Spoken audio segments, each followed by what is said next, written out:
Everyone, good evening. उम्मीद करती हूँ आप सभी अच्छे होंगे और स्वस्थ होंगे। स्वागत है आप सभी का सोशियोलॉजी के एक्सपेक्टेड एमसीक्यू सीरीज में।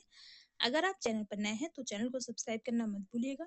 ये video UG NET JRF, GDC, GIC, UP PGT, MPPSC, RPSC sociology से रिलेटेड एग्जाम के लिए काफी हेल्पफुल है।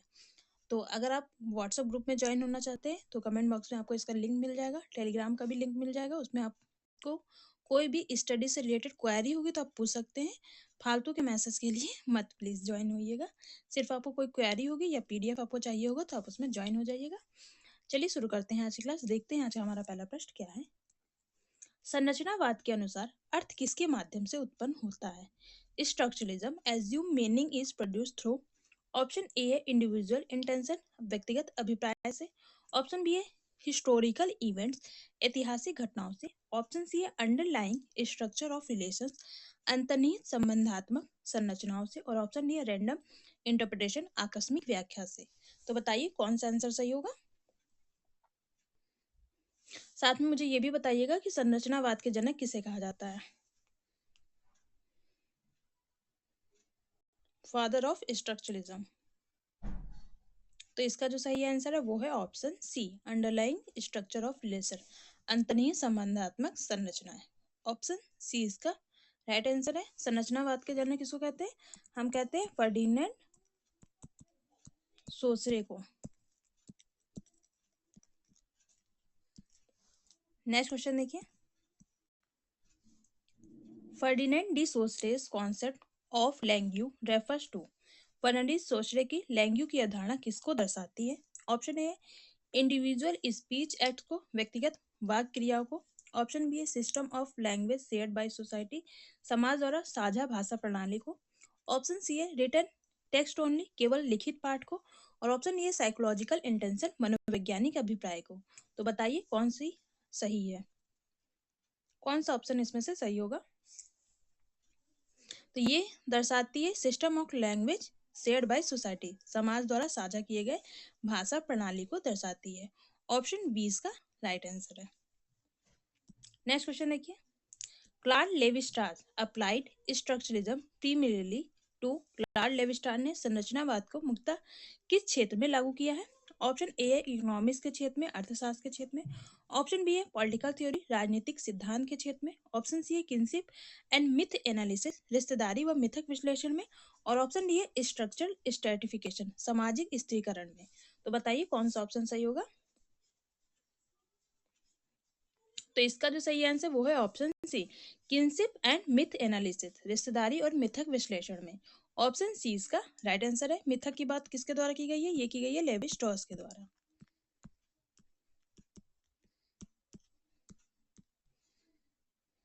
इन्हें स्ट्रक्चरल एंथ्रोपोलॉजी का जनक कहा जाता है। कंफ्यूज नहीं होइएगा। फादर ऑफ सोशियोलॉजी से फादर ऑफ स्ट्रक्चरलिज्म कहा जाता है फर्डिनेंड डी सोसरे को, और स्ट्रक्चरल एंथ्रोपोलॉजी के जनक जो कहा जाता है वो लेवी स्ट्रॉस को कहा जाता है। नेक्स्ट क्वेश्चन देखिए। संरचनावाद में द्वैत विरोध, बाइनरी ओपोजिशन का क्या तात्पर्य है? साथ में मुझे ये भी बताइए कि बाइनरी ओपोजिशन का कॉन्सेप्ट किसके द्वारा दिया गया है? ऑप्शन ए है हार्मोनी ऑफ मीनिंग्स, अर्थों की सामंजस्यता। ऑप्शन बी है फिक्स्ड हायरार्की ऑफ टर्म, पदों की स्थिर पदानुक्रम। ऑप्शन सी है मीनिंग थ्रू डिफरेंस, भिन्नता के माध्यम से अर्थ। और ऑप्शन डी है सब्जेक्टिव इंटरप्रिटेशन, व्यक्तिपरक व्याख्या। तो बताइए बाइनरी ओपोजिशन का क्या अर्थ होता है।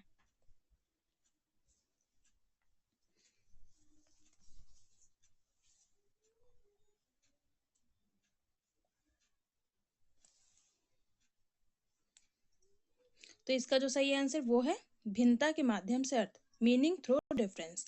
ऑप्शन सी इसका राइट आंसर है। बाइनरी अपोजिशन की बात कौन करता है? लेवी स्ट्रॉस ही करते हैं। इनका मतलब तो बाइनरी अपोजिशन मतलब अगर दिन है तो रात कहीं ना कहीं होगा, अगर कच्चा है तो पक्के की भी बात होगी। मतलब हर किसी का बाइनरी अपोजिशन होता है।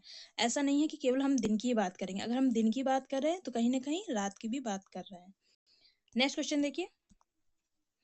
Post structuralism primarily challenges which assumption of structuralism? उत्तर संरचनावाद संरचनावाद की किस मान्यता को मुक्ता चुनौती देता है? ऑप्शन ए है लैंग्वेज एज अ सोशल, भाषा का सामाजिक होना। ऑप्शन बी है स्टेबिलिटी ऑफ मीनिंग, अर्थ की स्थिरता। ऑप्शन सी है यूज ऑफ सिंबल, प्रतीकों का प्रयोग। और ऑप्शन डी है कल्चरल एनालिसिस, सांस्कृतिक विश्लेषण। तो बताइए उत्तम संरचनावाद की किस मान्यता को मुक्ता चुनौती देता है? संरचनावाद की किस मान्यता को चुनौती देता है? तो ये चुनौती देता है अर्थ की स्थिरता को, stability of meaning. Option B इसका राइट आंसर है। उत्तर संरचनावाद से रिलेटेड राइटर कौन है? ये है देरिदा। नेक्स्ट क्वेश्चन देखिए, जैक्स देरिदा डिफरेंस अवधारणा क्या दर्शाती है? डिफरेंस मतलब भेद की अवधारणा। Jacques Derrida's concept differance suggest. Option है फाइनल मीनिंग इज अटेनेबल, अंतिम अर्थ संभव है। ऑप्शन बी है meaning is fixed by structure, अर्थ संरचना से स्थिर होता है। ऑप्शन सी है मीनिंग इज एंडलेसली डिफर्ड, अर्थ निरंतर टलता रहता है। और ऑप्शन डी है लैंग्वेज रिफ्लेक्ट रियलिटी डायरेक्टली, भाषा सीधे वास्तविकता दर्शाती है। तो बताइए कौन सा ऑप्शन सही होगा?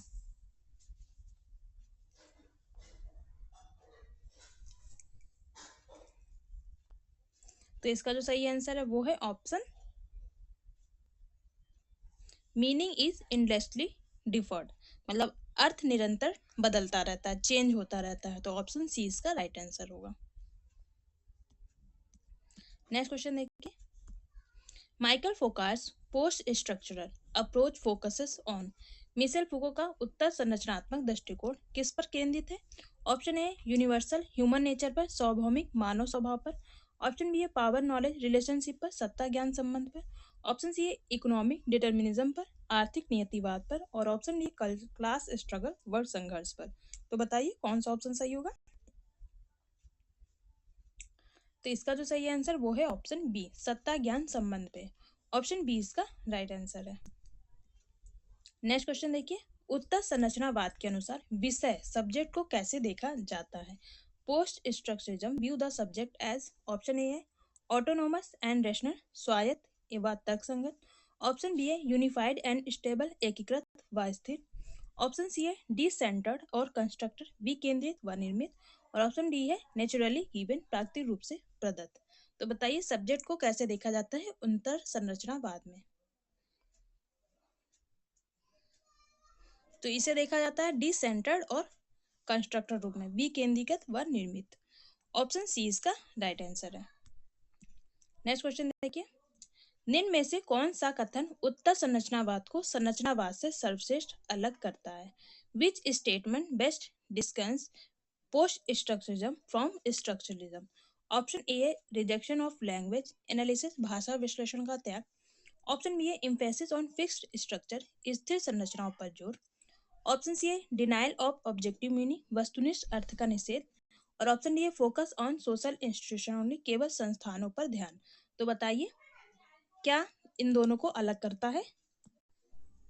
ये ऑब्जेक्टिव मीनिंग क्या करता है? डिनाई करता है, उसका निषेध करता है, वस्तुनिष्ठ अर्थ का निषेध। ऑप्शन सी इसका राइट आंसर है। नेक्स्ट क्वेश्चन देखिए, in post structural thought text are understood as. उत्तर संरचनात्मक विचार में पाठों को कैसे समझा जाता है? Option A having single authority meaning, एकमात्र प्रमाणिक अर्थ के रूप में। ऑप्शन बी है क्लोज सिस्टम, बंद प्रणाली के रूप में। ऑप्शन सी है ओपन टू मल्टीपल इंटरप्रिटेशन, बहुविध व्याख्याओं के लिए खुले होते हैं। ऑप्शन डी है रिफ्लेक्शन ऑन ऑथर्स इंटेंशन, लेखक के अभिप्राय का प्रतिबिंब। तो बताइए कौन सा ऑप्शन सही होगा?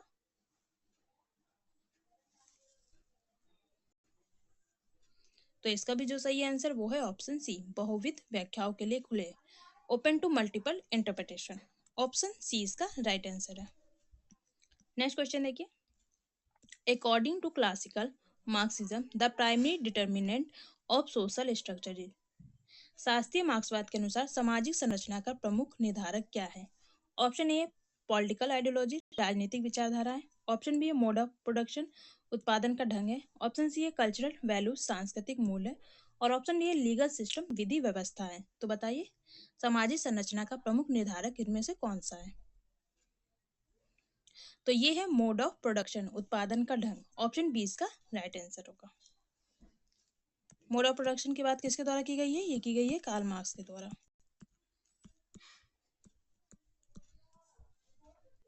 नेक्स्ट क्वेश्चन देखिए, आधार एवं रचना की अवधारणा का क्या तात्पर्य है? The concept of base and superstructure empires that option A superstructure determine the base, अधिसंरचना आधार को निर्धारित करती है। Option B both are independent, दोनों स्वतंत्र है एक दूसरे से। ऑप्शन सी है economic base condition the superstructure, आर्थिक आधार अधिसंरचना को शर्तबद्ध करता है। और ऑप्शन डी है कल्चर इज ऑटोनोमस, संस्कृति स्वायत्त है। तो बताइए अधिसंरचना और अधोसंरचना में क्या अंतर है? तो इसका जो सही आंसर है economic base condition the superstructure, आर्थिक आधार अधिसंरचना को शर्तबद्ध करता है। ऑप्शन सी इसका राइट आंसर है। नेक्स्ट क्वेश्चन देखिए, Antonio Gramsci's concept of hegemony highlights. Antonio Gramsci की वर्चस्व की अवधारणा किस पर प्रकाश डालती है?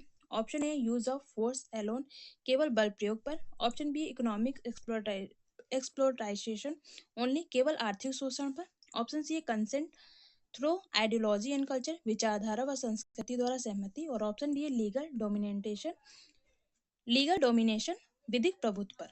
तो बताइए एंटोनियो ग्राम्सी की वर्चस्व की अवधारणा किस पर प्रभाव डालती है? तो इसका जो सही आंसर है वो है option C consent through ideology and culture, विचारधारा व संस्कृति द्वारा सहमति। ऑप्शन सी इसका राइट आंसर है। नेक्स्ट क्वेश्चन देखिए, neo Marxist differ from classical Marxist by emphasising. नव मार्क्सवादी शास्त्रीय मार्क्सवादियों से किस बात पर भिन्न है? Option A complete economic determinism, पूर्ण आर्थिक नियतिवाद। ऑप्शन बी है role of culture and ideology, संस्कृति व विचारधारा की भूमिका। ऑप्शन सी है रिजेक्शन ऑफ क्लास एनालिसिस, वर्ग विश्लेषण का त्याग। और ऑप्शन डी है डिनाइल ऑफ कैपिटलिज्म, पूंजीवाद का निषेध। तो बताइए कौन सा ऑप्शन सही होगा? तो इसका जो सही आंसर वो है ऑप्शन बी संस्कृति व विचारधारा की भूमिका। ऑप्शन बी इसका राइट आंसर है। नेक्स्ट क्वेश्चन देखिए, कौन सी मार्क्सवादी अवधारणा श्रमिकों में क्रांतिकारी चेतना के अभाव को समझाती है? Which Marxist concept explain workers lack of revolutionary consciousness. Option A surplus value, अधिशेष मूल्य। ऑप्शन बी है एलियनेशन, अलगाव। ऑप्शन सी है फॉल्स कॉन्शियसनेस, मिथ्या चेतना। और ऑप्शन डी है डायलिटिकल मेटेरियलिज्म, द्वंद्वात्मक भौतिकवाद। तो बताइए कौन सा ऑप्शन सही होगा? ये समझाती है फॉल्स कॉन्शियसनेस, मिथ्या चेतना। ऑप्शन सी इसका राइट आंसर है। नेक्स्ट क्वेश्चन देखिए, लुइस अल्थुजर ने कौन सी अवधारणा दी है? ऑप्शन ए ऑर्गेनिक इंटेलेक्चुअल्स की, जैविक बुद्धिजीवी की। ऑप्शन बी है आइडियोलॉजिकल स्टेट अपैरेटस, वैचारिक राज्य उपकरण की। ऑप्शन सी है कमोडिटी फेटिसिज्म, वस्तु पूजावाद की। और ऑप्शन डी है रेशनलाइजेशन, युक्तिकरण की। तो बताइए लुइस अल्थुजर की इनमें से कौन सी अवधारणा है? तो इसका जो सही आंसर वो है option B ISA, ideological state apparatus, वैचारिक राज्य उपकरण। ऑप्शन बी इसका राइट आंसर है। नेक्स्ट क्वेश्चन देखिए, आर्थिक नियतिवाद की नव मार्क्सवादी आलोचना को कौन सा कथन दर्शाता है? Which statement best reflect new Marxist critique of economic determinism. Option A economic has no role, अर्थव्यवस्था की कोई भूमिका नहीं होती। ऑप्शन बी है कल्चर इज इंडिपेंडेंट, संस्कृति स्वतंत्र है। ऑप्शन सी है इकोनॉमी डिटरमाइंस एवरीथिंग, अर्थव्यवस्था सब कुछ निर्धारित करती है। और ऑप्शन डी है economy is important but not exclusively determinant, अर्थव्यवस्था महत्वपूर्ण है पर एकमात्र निर्धारक नहीं है। तो बताइए कौन सा ऑप्शन सही होगा?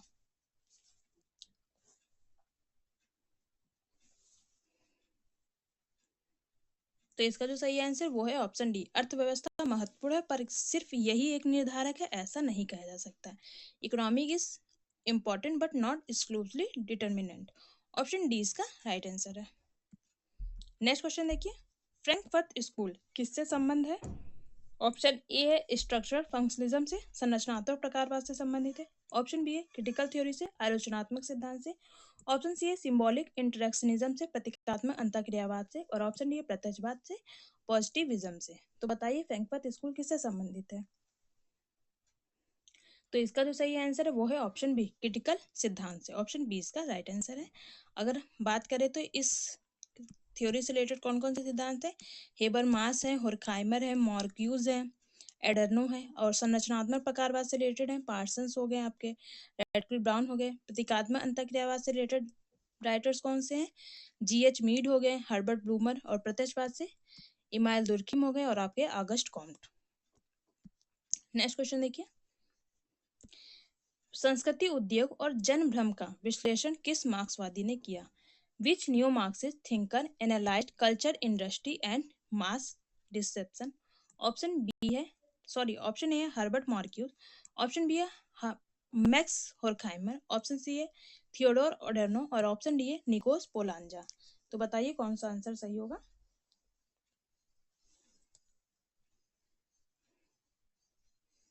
तो इसका जो सही आंसर है वो है ऑप्शन,